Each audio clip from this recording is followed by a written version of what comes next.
नमस्कार दोस्तों, मैं हूं अंजलि। स्वागत करती हूं आप सभी का आपके अपने YouTube channel Bharat GK with Anjali में। और आज अपन पढ़ने जा रहे हैं एसएससी जीडी की सेकंड मैराथन क्लासेस। इससे पहले मेरी एक क्लास आ चुकी है। अगर आपने अभी तक वो क्लासेस नहीं देखी हैं तो आप Bharat GK with Anjali channel के साथ में जुड़ के वो क्लासेस देख सकते हैं। पहली वाली क्लास में अपन ने पढ़ा था Bharat GK plus current affair, और सेकेंड मैराथन क्लासेस में आप पढ़ोगे हिस्ट्री, हिंदी, इकोनॉमिक और जनरल साइंस, यानी कि पांचों के पांचों सब्जेक्ट मैं आपको कवर करवाने जा रही हूँ। यहाँ पे मैथ्स और रीजनिंग के आपको प्रैक्टिस सेट लगाने पड़ेंगे, बाकी सारी चीजें आपको यहाँ मिल जाएगी। चलिए शुरुआत करते हैं आज के इस नए सेशन की। प्रथम प्रश्न है अपना, प्राचीनतम पुराण है। प्राचीनतम पुराण कौन सा है? तो श्रीमद् भगवद गीता पुराण भी नहीं है, तो इसमें कौन सा आ जाएगा? मत्स्य पुराण। मत्स्य पुराण ये क्या है? तो ये सबसे प्राचीनतम पुराणों में से एक है। कृष्ण भक्ति एवं प्रथम प्रधान ग्रंथ कौन सा है? यानी कृष्ण भक्ति आपको किस में देखने को मिलती है, और इसी के साथ में प्रधान ग्रंथ कौन सा है ये आपसे पूछा गया है। तो ये आ जाता है श्रीमद् भगवद गीता। भगवद गीता। तो क्या है इसमें? कृष्ण भक्ति भी इसमें बताई गई है, और दूसरा क्या है? प्रधान ग्रंथ भी यह है। तीसरा प्रश्न है, प्राचीनता व्याकरण अष्टाध्यायी की रचना किसने की है, या इसके रचनाकार कौन है? तो इसके रचनाकार आ जाते हैं पाणिनि। कौन है इसके रचनाकार? पाणिनि। चौथा प्रश्न है, शुल्ब सूत्र विषय से संबंधित पुस्तक कौन सी है? तो पुस्तक आपसे पूछी गई है। तो शुल्ब सूत्र यानी कि सूत्र किसके अंतर्गत आते हैं? हिंदी पढ़ते हो उसमें सूत्र नहीं आएंगे, इतिहास में सूत्र नहीं आएंगे, और सूत्र किस में आ जाएंगे? गणित के अंदर सूत्र आते हैं। तो आपको याद रखना है ज्यामिति। क्या याद रखना है? ज्यामिति पुस्तक के अंतर्गत ये सारी चीजें शामिल है। सीयू की ऐसे लिखा हुआ आपको मिलेगा एग्जाम में। सीयू की नामक यात्रा का विवरण किससे जुड़ा हुआ है? तो ये किससे जुड़ा हुआ है? ये जुड़ा हुआ है हेनसांग से। किससे जुड़ा हुआ है?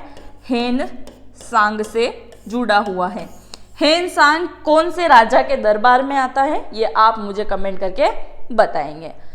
14वीं सदी ईसा पूर्व का उल्लेख जिसमें वैदिक देवताओं का वर्णन प्राप्त होता है, उसे क्या कहते हैं?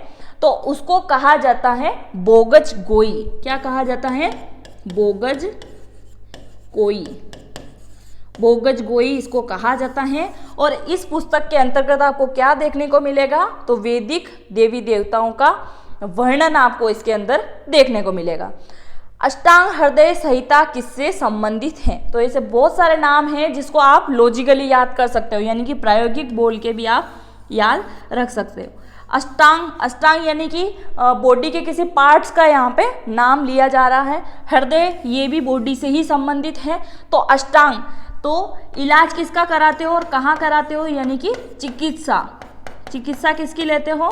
बॉडी के लिए चिकित्सा ली जाती है। तो अष्टांग और हृदय संहिता किससे संबंधित है? चिकित्सा शास्त्र से संबंधित है। क्लियर? आगे बढ़े। नेक्स्ट है, हाथी गुफा अभिलेख किससे संबंधित है? हाथी गुफा अभिलेख संबंधित है खारवेल से। किससे संबंधित है? खारवेल। ये वाला क्वेश्चन आपके सही जोड़ी मिलान में आ चुका है एसएससी जीडी की। हाथी गुफा अभिलेख, जूनागढ़ अभिलेख, प्रयाग स्तंभ अभिलेख और जूनागढ़ अभिलेख। इसी के साथ में एक और अभिलेख का नाम दिया जाता है भीतरी। अगर आपसे सीधा जूनागढ़ अभिलेख पूछा जाए तो उसका आंसर अलग होगा, पर जूनागढ़ अभिलेख के साथ में अगर भीतरी अभिलेख भी आ जाए तो इसका आंसर बदल जाएगा। तो हाथी गुफा अभिलेख किससे संबंधित है? खारवेल से संबंधित है। जूनागढ़ किससे संबंधित है? तो ये संबंधित है रुद्रदामन से। किससे संबंधित है? रुद्रदामन से संबंधित है। प्रयाग स्तंभ लेख किससे संबंधित है? तो ये संबंधित है जो भारत का नेपोलियन कहा जाता था। कौन? समुद्रगुप्त से ये संबंधित है। और जूनागढ़ अभिलेख के साथ में अगर भीतरी अभिलेख आता है तो इसका संबंध आ जाता है स्कंदगुप्त से। आ जाता है। ये गुप्त वंश के प्रमुख शासक रह चुके हैं, समुद्रगुप्त और स्कंदगुप्त। तो जूनागढ़ अभिलेख के साथ में अगर भीतरी अभिलेख का नाम आ जाए तो आपको आंसर क्या लगाना है, स्कंदगुप्त। और सिर्फ जूनागढ़ अभिलेख लिखा हुआ मिले आपको तो ये रुद्रदामन आ जाएगा।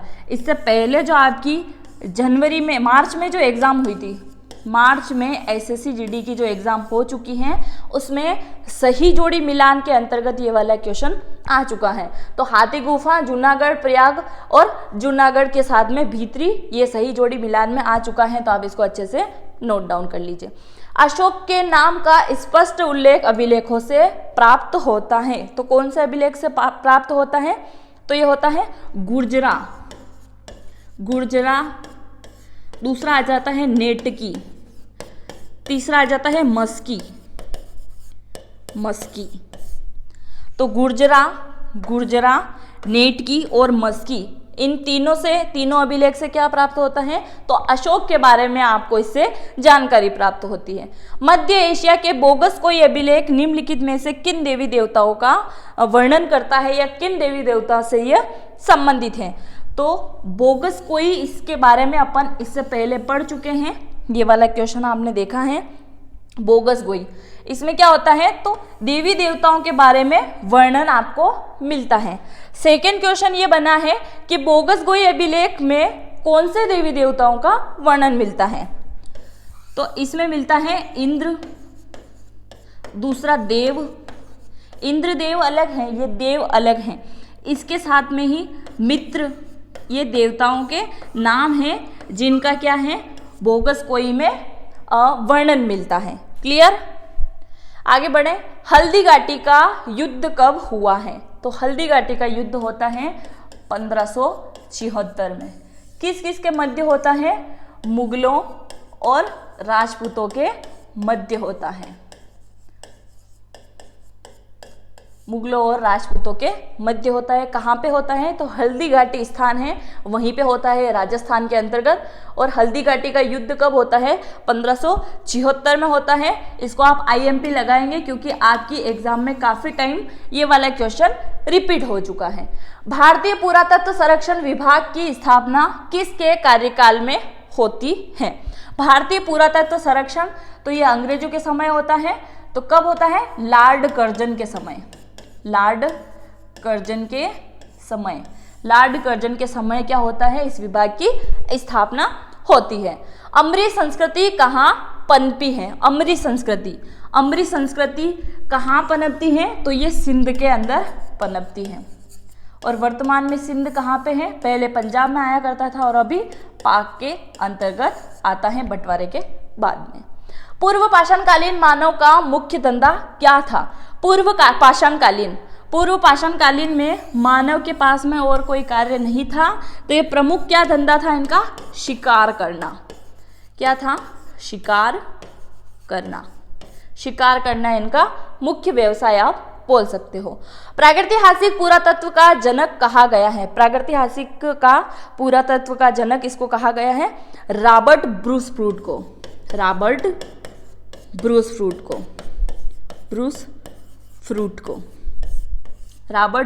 को क्या कहा गया है, प्रागैतिहासिक पुरातत्व का इनको जनक कहा गया है। प्रारंभिक पूर्ण मानव को किस नाम से जाना जाता था, तो इनको क्रोमागोन्यो, क्या कहते थे, क्रोमागोन्यो इनको कहा जाता था। आगे बढ़े, नेक्स्ट है कहा था, मतलब किसने कहा था, इतिहास विज्ञान है न कम न ज्यादा, यानी कि इतिहास एक विज्ञान ही है, न तो कम है न ज्यादा है। किसके द्वारा यह शब्द कहे गए थे, तो ये कहते हैं ब्यूरी। कौन कहते हैं, ब्यूरी के द्वारा यह शब्द कहे गए हैं। किस स्थान से गत निवासियों का पुरातात्विक साक्ष्य मिला है, कौन से स्थान से ये साक्ष्य प्राप्त होते हैं, तो ये होते हैं गुफ कराल से।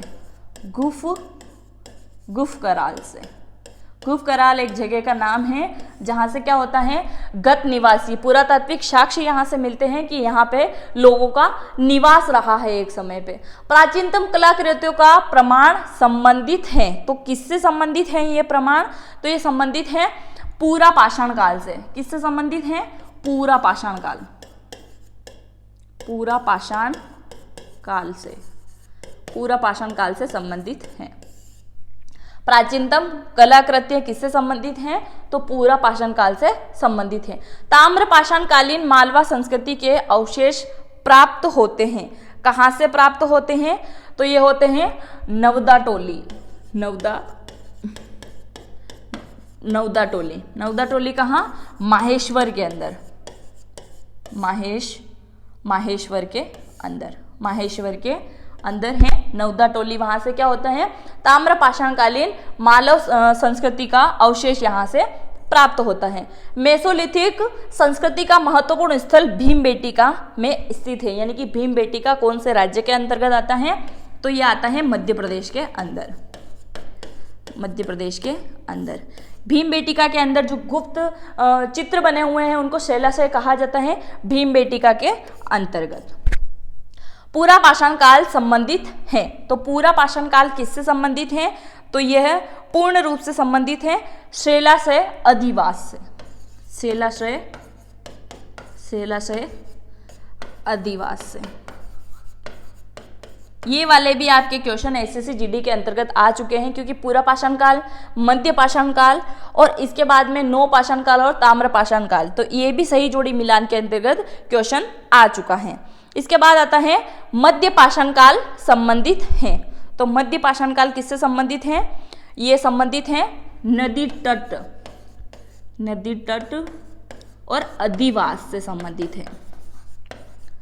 आप इनको आसानी से याद रख सकते हैं कैसे, पूरा पाषाण काल जब नवयुग का आरंभ होता है, कोई काल शुरुआत होती है, तो पूरा पाषाण काल संबंधित है शैलाशय अधिवास से, तो पत्थर या गुफा के अंदर ये निवास करते हैं। फिर आ जाता है मध्य पाषाण कालीन संबंधित नदी तट और अधिवास, यानी कि जहाँ पे पानी की उचित व्यवस्था होती है उसी के किनारे ये क्या करते थे, रहना शुरू कर देते थे।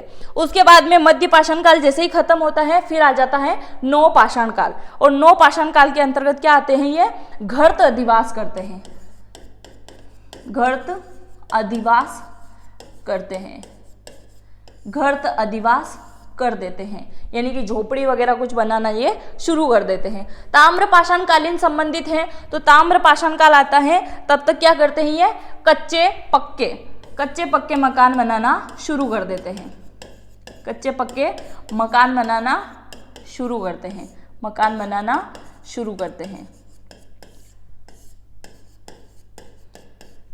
इसके बाद में आता है दक्कन के एश टीले प्रदर्शित करते हैं। दक्कन के एश टीले क्या प्रदर्शित करते हैं, तो तब तक क्या हो जाता है कि नौ पाषाण काल आ जाता है। क्या आता है, नौ पाषाण काल, नौ पाषाण काल आ जाता है। और इसी के अंतर्गत क्या करते हैं, अच्छे मकान बनाने के साथ ही साथ ये क्या करते हैं, मवेशी रखना शुरू कर देते हैं। मवेशी का अर्थ होता है पशुपालन, यानी कि पशु पालना भी इन्होंने शुरू कर दिया था। उसके बाद क्या करते हैं, ये बस्ती का अवशेष प्राप्त करते हैं, यानी कि बस्तियों का निर्माण करना शुरू हो जाते हैं। तो सर्वप्रथम आपने क्या देखा था, पूरा पाषाण काल संबंधित है, शैलाशय से स्टार्टिंग होती है, इनकी गुफा, इनमें रहना शुरू करते हैं, आग जलाते हैं, ये सारी चीज़ें आपने पढ़ी होगी 9-10 के अंदर। और 11-12 में जिनकी आर्ट्स थी उनको अच्छे से पता होगा कि क्या होता है पूरा। मध्य पाषाण काल में संबंधित था, तो नदी तट अधिवास, यानी कि जहाँ पानी की व्यवस्था अच्छी थी वहाँ इन लोगों ने निवास करना शुरू कर दिया। उसके बाद में क्या होता है, नौ पाषाण काल आते आते घर्त अधिवास करना शुरू हो जाते हैं, यानी कि झोपड़ी वगैरह, पेड़ों पे रहना, ये सारी चीजें इनकी शुरू हो जाती है। ताम्र पाषाण कालीन संबंधित है, तो फिर ताम्र पाषाण काल आते आते क्या करते हैं, ये कच्चे पक्के मकान बनाना शुरू कर देते हैं, यानी कि गू मक्कड़ इनका जीवन पूर्णतः खत्म हो जाता है और फिर ये कच्चे मकान बनाकर रहना शुरू कर देते हैं। और इसी के साथ में क्या करते हैं, कृषि करते हैं। दक्कन के एश टीले से प्राप्त क्या होता है, तो नौ पाषाण काल आ जाता है। उसके बाद में मवेशी रखना ये शुरू कर देते हैं और बस्ती का निर्माण हो जाता है। तो किस प्रकार मनुष्य ने अपने जीवन की शुरुआत करी थी, वो सारी चीज़ें इसके अंतर्गत आ गई हैं। तो ये आपका क्वेश्चन आईएमपी है, आप इसको आईएमपी लगाएंगे, क्योंकि आपकी एग्जाम में ये वाला क्वेश्चन आ चुका है, तो इनमें से एक ना एक क्वेश्चन आपकी एग्जाम में इस बार जरूर बनेगा। नेक्स्ट है, भारतवर्ष में किस स्थान पर प्रागैतिहासिक ज्योति हुई भूमि खोजी गई है? तो कहाँ प्राप्त होती है ये? तो कालीबंगा, कालीबंगा, कालीबंगा के अंदर। ये ज्योति नहीं है, ज्योति हुई, ज्योति हुई भूमि प्राप्त होती है इनको, क्योंकि इन्होंने मवेशी रखना शुरू कर दिया था, तो जोतने के लिए इनके पास में पशु हुआ करते थे, तो फिर इन्होंने खेती की भी शुरुआत करी। तो कहाँ से इनके पहले साक्ष्य मिलते हैं? तो कालीबंगा से प्राप्त होते हैं। प्रागैतिहासिक अन्न उत्पादक स्थल मेहरगढ़ कहाँ स्थित है? तो मेहरगढ़ कहाँ है?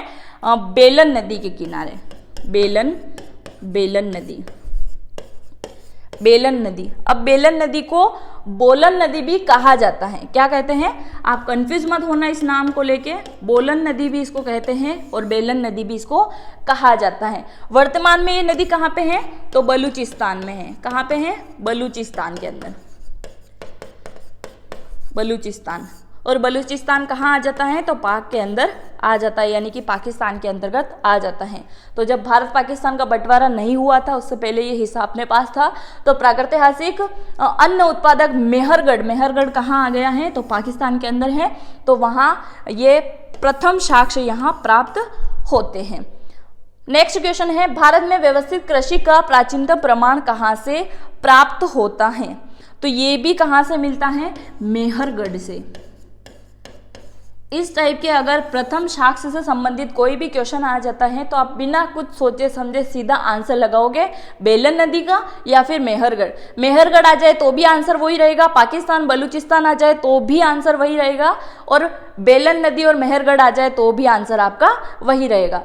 तो भारत में व्यवस्थित कृषि का प्राचीनतम प्रमाण मेहरगढ़ से ही प्राप्त होता है। दूसरा है, भारतीय उपमहाद्वीप में कृषि के प्राचीनतम साक्ष्य कहाँ से प्राप्त होते हैं? तो ये भी आपको मेहरगढ़ से ही देखने को मिलेंगे, मेहरगढ़ से। फिर है, कपास का प्राचीनतम साक्ष्य आपको कहाँ से प्राप्त होता है? तो ये भी मेहरगढ़ से ही प्राप्त होता है।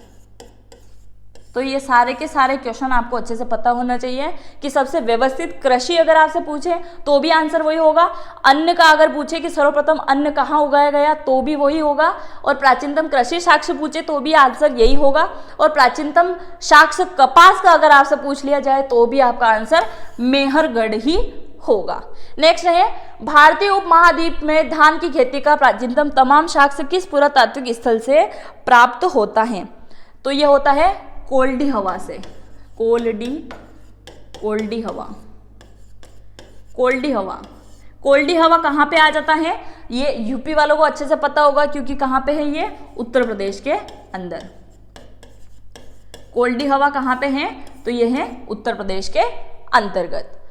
एक स्थल से जंगली तथा बोई जाने वाली दोनों प्रकार की धान की प्रजातियों के प्राचीनतम साक्ष्य मिलते हैं। जंगली से अर्थ है ऐसे ही घूमक्कड़ तरीके से फेंकी हुई फसल उग जाना, और दूसरा आ जाता है बोई जाने वाली, यानी कि पूर्ण तरह से कृषि का करना। तो दोनों प्रकार की धान की प्रजाति आपको कहाँ देखने को मिलेगी? तो ये आपको देखने को मिलेगी मेहरगढ़, यानी कि बेलन नदी के वहीं। तो बेलन में आपको ये सारी चीजें देखने को मिलेगी। भारत में कुछ क्षेत्रों में लोग जमीन के अंदर गड्ढों में रहते थे, इस बात का संकेत खुदाई में किस राज्य से मिलता है? तो ये मिलता है जम्मू कश्मीर से, जम्मू कश्मीर से मिलता है। आगे बढ़े। नेक्स्ट है, कौन सा एक औजार पूरा पाषाण संस्कृति से संबंधित नहीं है? इससे संबंधित नहीं है, तो क्या संबंधित नहीं है? सेल्ट इससे संबंधित नहीं है। और अगर आपसे पूछ लिया जाए ये औजार पूरा पाषाण काल से संबंधित कौन सा है, तो पत्थर से बने हुए औजार, और दूसरा आ जाएगा तांबा से बने हुए औजार। पर अगर ये दे दिया जाए कि कौन से औजार का इनको ज्ञान नहीं था या कौन सी वस्तु का ज्ञान नहीं था, तो लोहे से बनी हुई वस्तु का इनको ज्ञान नहीं था, तो लोहा इसका आंसर गलत होगा। बाकी कोई भी आंसर दे दिया जाए तो वो सही हो जाएगा। प्रागैतिहासिक कुल्हाड़ी मिली है, तो प्रागैतिहासिक कुल्हाड़ी कहाँ से प्राप्त होती है? तो अंतिम पलकप्पम इससे प्राप्त होती हैं। तो कुल्हाड़ी मिलती है यहाँ से प्रागैतिहासिक कालीन। राग के टीले की क्षेत्र को नवपाषाण कालीन से संबंधित है। राग के टीले नवपाषाण कालीन से संबंधित है, तो ये संबंधित है दक्षिण भारत से। किससे संबंधित है ये? तो ये संबंधित है दक्षिण भारत से। दक्षिण भारत से ये संबंधित है। मध्य पाषाणिक संदर्भ में बने धान का प्रमाण कहाँ से प्राप्त होता है? तो ये कहाँ से प्राप्त होता है? चौवानी मांडो से। कहाँ से प्राप्त होता है? चौवानी मांडो से। चौवानी मांडो से ये प्राप्त होता है। मोहनजोदड़ो एवं हड़प्पा की पुरातात्विक खुदाई, मोहनजोदड़ो और इसकी खुदाई होती है तो किसके द्वारा किया जाता है? तो कर्नल टोड के द्वारा होती है। और इस वाले क्वेश्चन को आप आईएमपी लगाएंगे क्योंकि यहाँ पे आपको ऑप्शन दयाराम साहनी और राखलदास बनर्जी भी देखने को मिलेगा, तो आपको कंफ्यूज नहीं होना है और इसका आंसर होगा कर्नल टोड। सिंधु घाटी खोज निकालने में जिन दो भारतीयों का नाम आता है वो कौन है? तो वो है जॉन मार्शल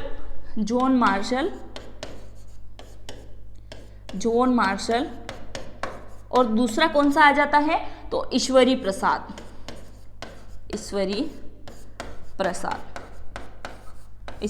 नहीं है, ये ईश्वरी प्रसाद है और जॉन मार्शल है। आगे बढ़े, नेक्स्ट है वर्ण किसे कहते हैं। अब यहां से आपके हिंदी के क्वेश्चन शुरू हो रहे हैं। तो वर्ण किसे कहा जाता है? तो ये कहा जाता है ध्वनि को कहा जाता है वर्ण। वर्णमाला में संयुक्त स्वर्ग कौन से हैं? तो संयुक्त स्वर होते हैं ए और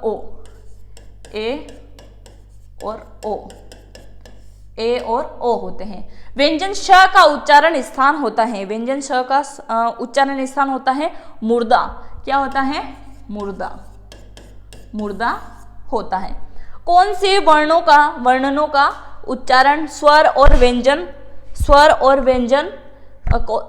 कौन से वर्णों का उच्चारण स्वर और व्यंजन से होता है? तो ये किससे होता है? ये होता है अंतः स्वर से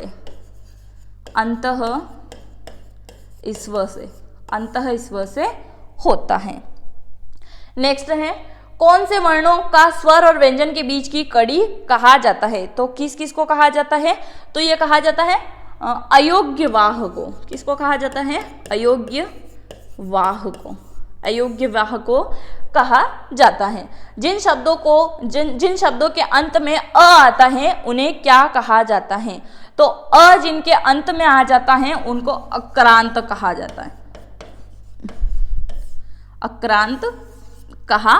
जाता है। हिंदी शब्दकोश में शब्दों का क्रम बताओ। तो यहाँ पे आपको कोई से भी शब्द देखने को मिल सकते हैं। जैसे उदाहरण के तौर पे मैं आपको बता दूं, इसका आंसर ऑप्शनल था, इसीलिए मैंने इस क्वेश्चन को शामिल किया है ताकि आपको अच्छे से समझ में आए। जैसे उदाहरण के तौर पे विद्यालय है, आप सर्वप्रथम कहाँ जाएंगे? विद्यालय जाएंगे। फिर क्या करेंगे? आप यहाँ से शिक्षा प्राप्त करेंगे, यानी कि विद्या ग्रहण करेंगे। उसके बाद में क्या होगा? आपको डिग्री मिलेगी, डिग्री या अंक सूची, प्रमाण पत्र, कुछ भी। उसके बाद में क्या होगा? आपको रोजगार मिलेगा। उसके बाद में क्या होगा? पूंजी मिलेगी। तो इस टाइप के क्वेश्चन आ जाएंगे, तो आपको इनको सही क्रम में जमाना है, यानी कि हिंदी शब्दकोश में शब्दों का क्रम बताइए। तो ऐसे मिलान करने वाले शब्द आपके एग्जाम में आपको देखने को मिलेगा। पूंजी के बाद में आपकी शादी होगी और आपके बच्चे होंगे, तो ये चीज़ तो एडिशन हो गई है। तो विद्यालय, विद्या, डिग्री, रोजगार और पूंजी, ये सारी चीज़ें आपको अच्छे से समझ में आ गई होगी कि आपको सिर्फ शब्दकोश को अच्छे से पकड़ना है और उनको जमाना है। आगे बढ़े, नेक्स्ट है र का उच्चारण मुंह के किस भाग से होता है? र का उच्चारण प्रायोगिक करके देखिए। र किससे बोल रहे हो आप? दंत से आप इसको बोल सकते हो दंत से या फिर दंतमूल से।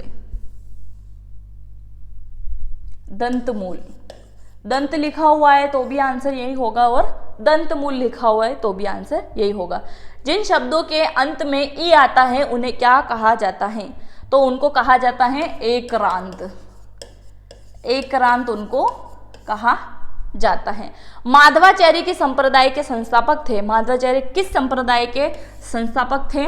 तो माधवाचार्य इसके संस्थापक थे केत के। किसके संप्रदायक थे? केत के। कौन थे? तो माधवाचार्य जी संबंधित है। कौन वैष्णव भक्ति का आचार्य है? वैष्णव भक्ति के आचार्य आपसे पूछे गए हैं तो ये है शंकराचार्य। शंकराचार्य, शंकराचार्य क्या है? तो वैष्णव भक्ति के ये आचार्य हैं। बरवे नायिका भेद का रचनाकार कौन है? तो इसके रचनाकार हैं रहीम। कौन है इसके रचनाकार? रहीम। इनमें से किस कवि ने लक्षण ग्रंथ नहीं लिखा है? लक्षण ग्रंथ इन्होंने नहीं लिखा है, तो वो कौन नहीं लिखते हैं? तो वो नहीं लिखते हैं बिहारी। बिहारी के द्वारा नहीं लिखा गया है। मैथिल कोकिल किससे कहा जाता है? तो मैथिल कोकिल किससे कहा जाता है? तो ये कहा जाता है विद्यापति को। विद्यापति को। विद्यापति को क्या कहा जाता है? तो मैथिल कोकिल इन्हें कहा जाता है। आगे बढ़े। नेक्स्ट है कबीर किस काव्य धारा के कवि हैं? कबीर किस काव्य धारा के कवि हैं? तो कबीर क्या करते हैं? ज्ञान का मार्ग दिखाते हैं। इन्होंने ज्ञान के मार्ग दिखाए, इसलिए ज्ञान मार्गी इनको कहा जाता है। ज्ञान मार्गी इनको कहा जाता है कबीर को। किसके भक्ति परक गीतों का संकलन अभंग नामक से प्रसिद्ध है? तो किससे संबंधित है ये? तो ये संबंधित है नामदेव से। नामदेव से ये संबंधित है। भारत भारती काव्य के रचयिता कौन है? भारत भारती काव्य के रचयिता कौन है? तो इसके रचयिता हैं मैथिली शरण गुप्त। मैथिली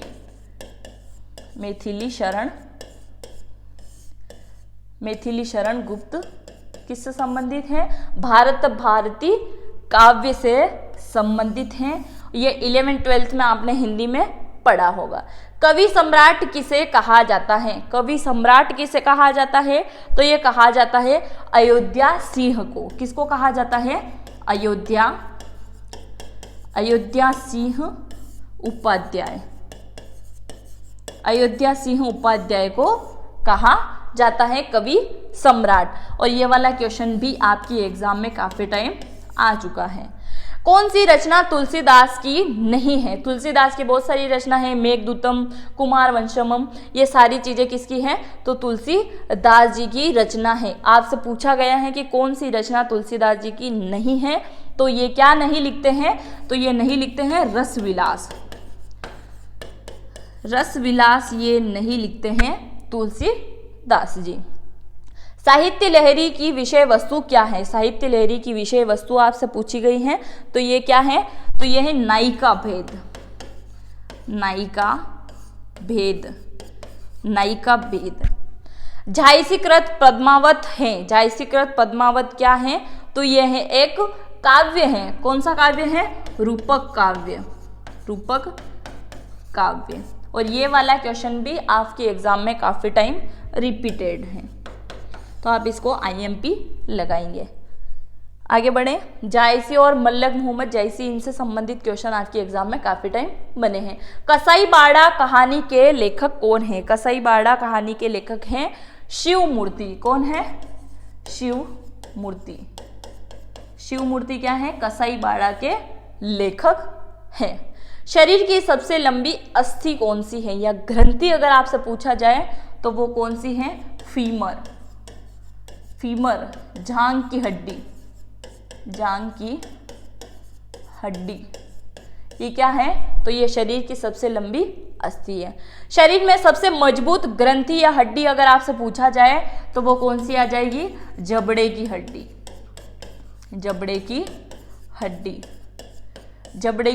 हड्डी क्या होती है? ये वाली सबसे मजबूत होती है। खून का रंग लाल होता है। क्यों होता है? क्योंकि हीमोग्लोबिन होता है, इसीलिए हीमोग्लोबिन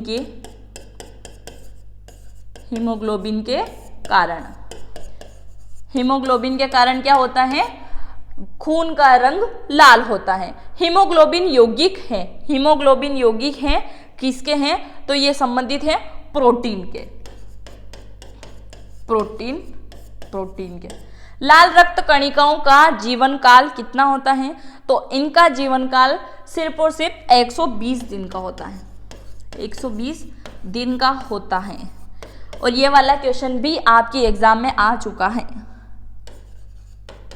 इससे पहले वाले जब मैंने सेट लगवाए थे तो उसमें मैंने ये वाला आपको बताया था। रुधिर का थक्का जमने में सहायक है, रुधिर का थक्का जमने में सहायक है, तो इसमें कौन सा विटामिन सहायक है यहाँ से पूछा गया है? तो ये सहायक है विटामिन के, विटामिन के इसमें सहायक है रुधिर का थक्का बनने में। नेक्स्ट है रुधिर का तरल भाग है, रुधिर का तरल भाग क्या होता है? तो यह होता है प्लाज्मा, प्लाज्मा, प्लाज्मा, प्लाज्मा क्या है? प्लाज्मा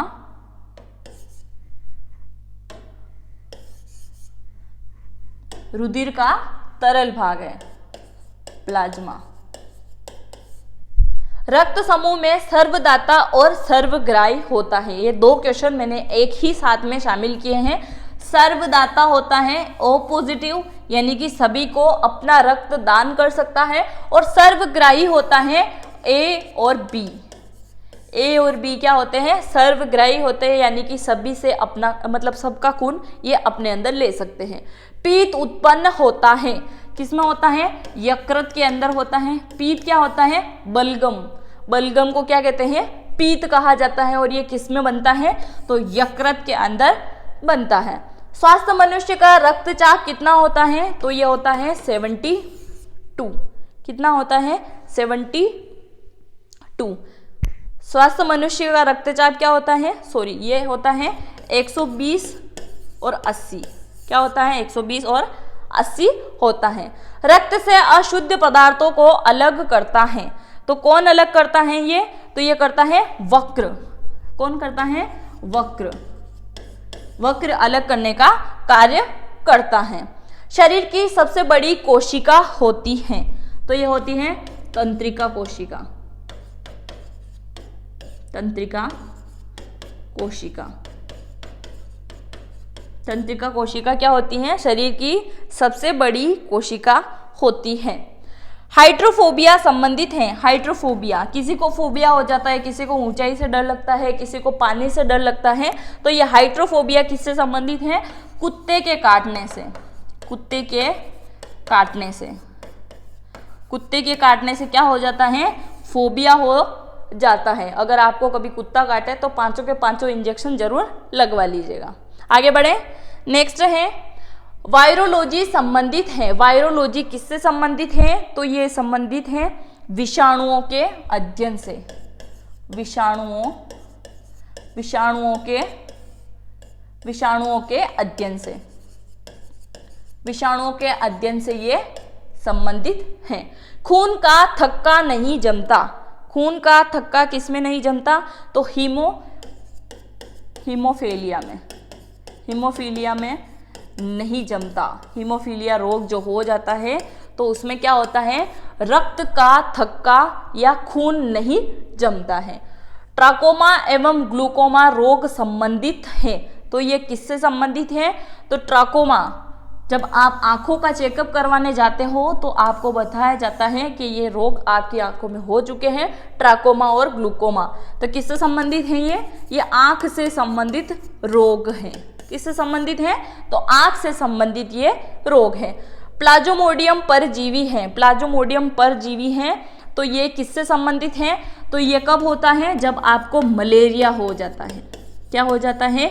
मलेरिया रोग हो जाने की वजह से कौन सा परजीवी आ जाता है? तो प्लाज्मोडियम परजीवी आ जाता है। पॉजिट्रॉन किसका प्रतिकरण है? पॉजिट्रॉन किसका प्रतिकरण है? तो पॉजिट्रॉन से आप याद रख सकते हो इलेक्ट्रॉन।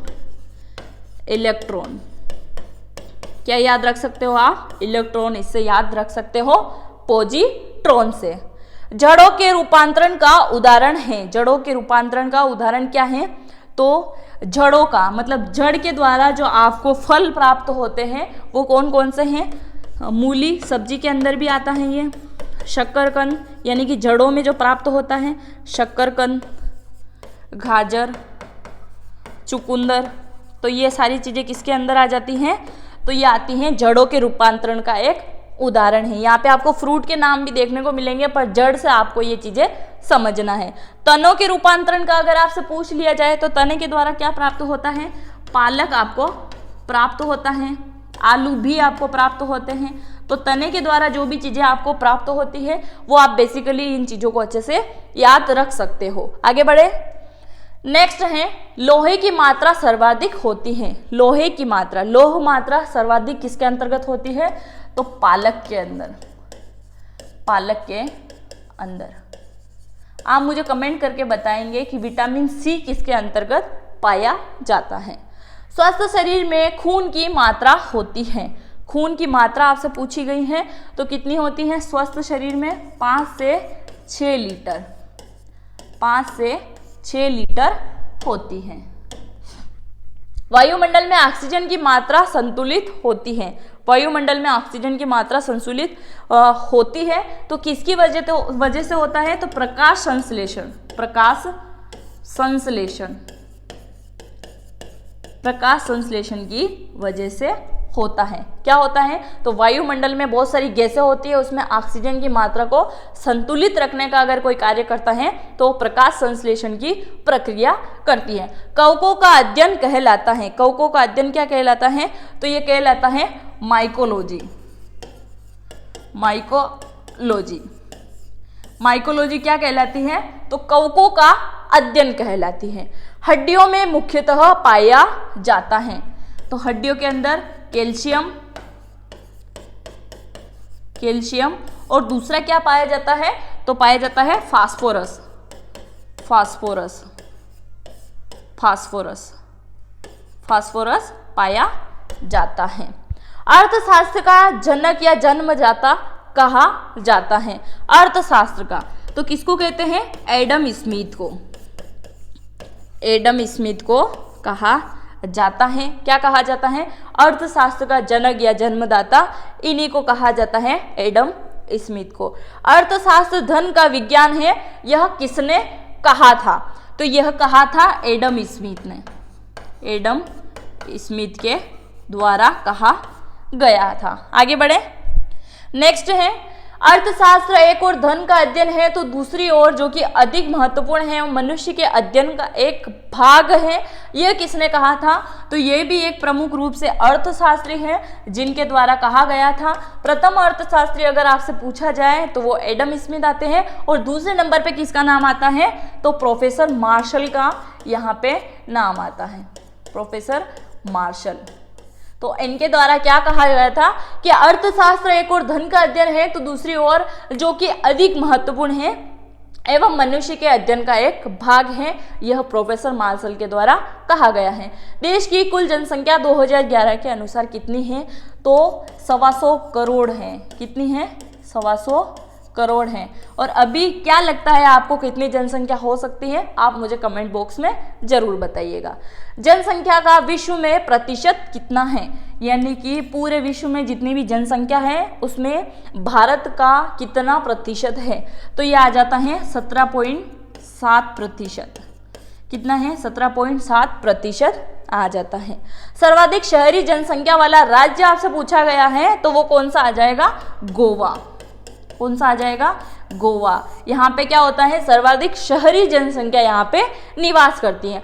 सर्वाधिक जनसंख्या वृद्धि वाला अगर राज्य आपसे पूछा गया है कि सर्वाधिक जनसंख्या वृद्धि कहाँ पे होती है तो ये होती है मेघालय के अंदर, मेघालय में। अब आपसे ये वाला क्वेश्चन गलत होगा, बहुत सारों से गलत हो जाता है। मेघालय और उत्तर प्रदेश भी आपको देखने को मिलेगा। सर्वाधिक जनसंख्या नहीं पूछा गया है। सर्वाधिक जनसंख्या अगर पूछा जाए तो आपको उत्तर प्रदेश लगाना है, परंतु अगर आपसे सर्वाधिक जनसंख्या वृद्धि वाला राज्य अगर आपसे पूछा गया है तो वो आ जाएगा मेघालय। विश्व में क्षेत्रफल का प्रतिशत कितना है? विश्व में क्षेत्रफल का प्रतिशत आपसे पूछा गया है तो ये आ जाता है 2.42। यानी कि क्षेत्रफल की दृष्टि से विश्व में भारत का 7वां स्थान है। कौन सा स्थान है? 7वां स्थान है। आगे बढ़े। नेक्स्ट है क्षेत्रफल की दृष्टि से सबसे बड़ा राज्य कौन सा है। सबसे बड़ा राज्य आपसे पूछा गया है कि क्षेत्रफल की दृष्टि से कौन सा है, तो वो आ जाएगा राजस्थान। परंतु अगर आपसे क्वेश्चन दे दिया जाए कि 1999 में भारत का सर्वप्रथम या सबसे बड़ा क्षेत्रफल की दृष्टि से राज्य कौन सा है, तो आपको मध्य प्रदेश लगाना है, क्योंकि 2000 में जब छत्तीसगढ़ और मध्य प्रदेश दोनों ही अलग अलग राज्य बन जाते हैं तभी राजस्थान का नाम यहाँ प्रथम नंबर पे आ जाता है। सर्वाधिक राज्यों की सीमा से लगा राज्य कौन सा है, तो ये है उत्तर प्रदेश। उत्तर प्रदेश सर्वाधिक राज्यों की सीमा से अपनी सीमा साझा करता है। ये थे आज के अपने टॉप 100 क्वेश्चन एसएससी जीडी के। इसमें बहुत सारे क्वेश्चन मैंने ऐसे शामिल किए हैं जो आज की एग्जाम में काफ़ी टाइम रिपीट हुए हैं। आई होप आपको आज का वीडियो अच्छा लगा होगा। अगर आपको ये वीडियो अच्छा लगा है तो अपने दोस्तों के साथ में जरूर शेयर करें। मिलते हैं नेक्स्ट वीडियो में, और अगर आपने अभी तक चैनल को सब्सक्राइब नहीं किया है तो आप चैनल को सब्सक्राइब कर सकते हैं। Thank you.